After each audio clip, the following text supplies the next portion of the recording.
From Epiphanies, Book 1, by Iain James Robb. Song 1.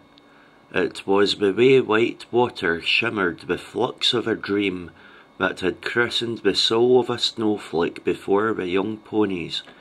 They had caught sight of their surface in the liquid heart of a sunbeam that had played its arietta out of sync with the twilight peonies.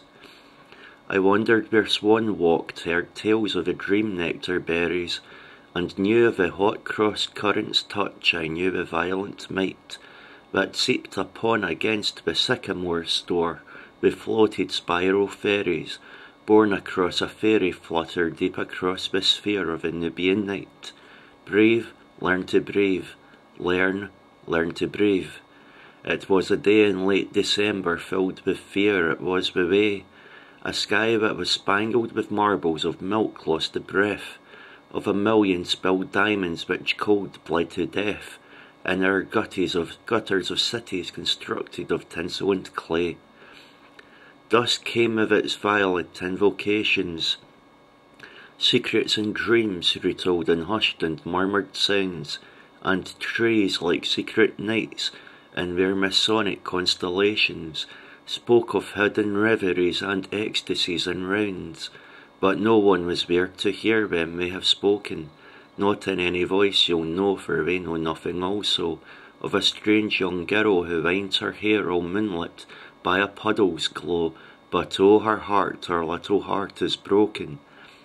Surely something takes her there to wash her own reflection clear, and tears which gather trickles which don't reach our liquid sister's cheek, which gather ripples in the rain twin rivers of an unfledged fear, a sadness lacking any parts in I to lend a part to speak, or I could say don't cry with all the accents of an absent hymn. We are all the star-bred children of a lost and fallen dawn, and may be slain by some young prince I left her for a darker rim of poplars where a lost heart pines, his mother has abandoned him. But brave, learn to brave, brave, and let your braving do the rest. Learn to brave, and flow on through the slow cerulean always love. One summer you gave me a hummingbird, you said you would never leave me.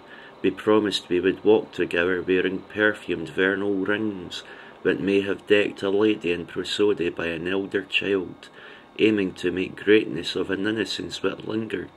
As he mended moments ere within our artistry we stayed, to watch the pink glow make its path across day's tapestry, in places where a war was fought, the castles longer clayed.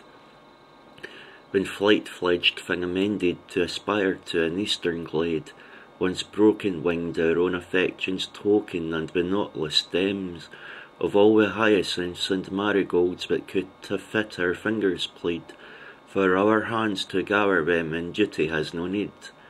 And I am not as noble as would pass upon my footsteps any vanity of leaves or life in the empire of dominions filed into the keepsake of my way, for I know not of any steps that root me for a wandering, for I am just a humble child, and nothing know of lands but where my armours.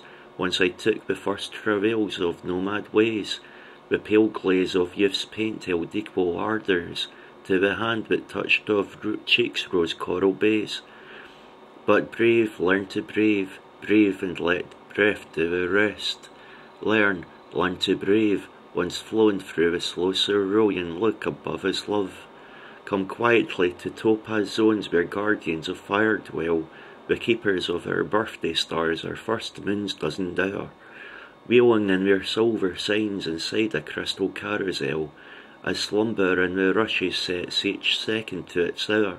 Come to where the water marks the final gateway to the lake, where tears of frigid angels pass a rainbow with a pearl team. A carp skips by and flutters to the frozen soul of a snowflake. It has caught sight of its surface in the arc of a liquid dream.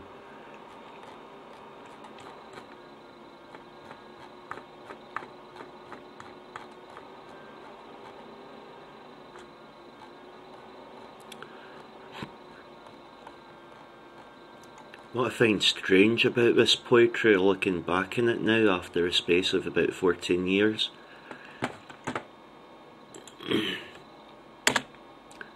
is the fact it's so pre-Raphaelite. At this point I hadn't actually read any pre-Raphaelite poetry. My interest was mainly the French symbolism in Dante at this point.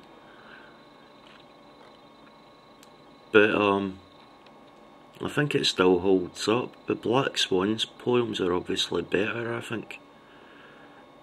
Cavatina. Hesitant to touch these hands that dwell into a gold layer, cool breasts and waves of satin glide like fingers. A kiss, a dying butterfly, danced deep upon a strand of hair. It flew away into the gold and drowned in honeyed waters. Cool breasts and waves of satin glide like fingers. The palm strays to the curve of a nape reeds colour. It flew away into the gold and drowned in honeyed waters. Against the distant candlelight lit presses to its altar. The palm strays to the curve of a nape reeds colour. A finger lays upon the bud of her breast then falters. Against the distant candlelight lit presses to its altar. Ivory and satin masks adorn her flesh as daughters. A finger lays upon the bud of her breast then falters.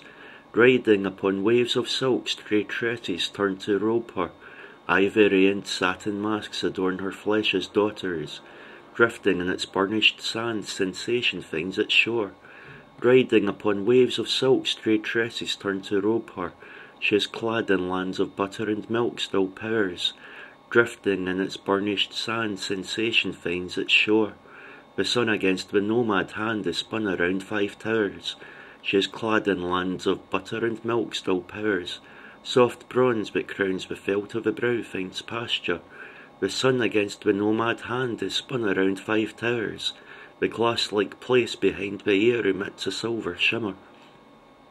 Soft bronze that crowns the felt of the brow finds pasture. The crest of her forbidden place is lit with hidden nectars. The glass-like place behind the ear emits a silver shimmer.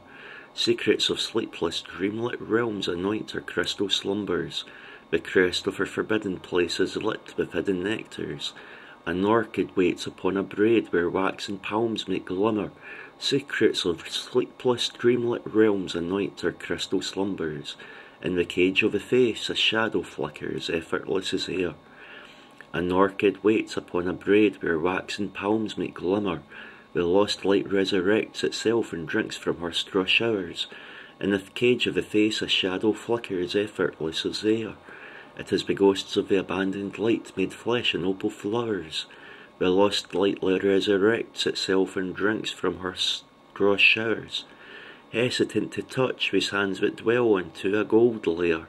It is the ghosts of the abandoned light made flesh in opal flowers. A kiss, a dying butterfly, danced deep upon a strand of hair.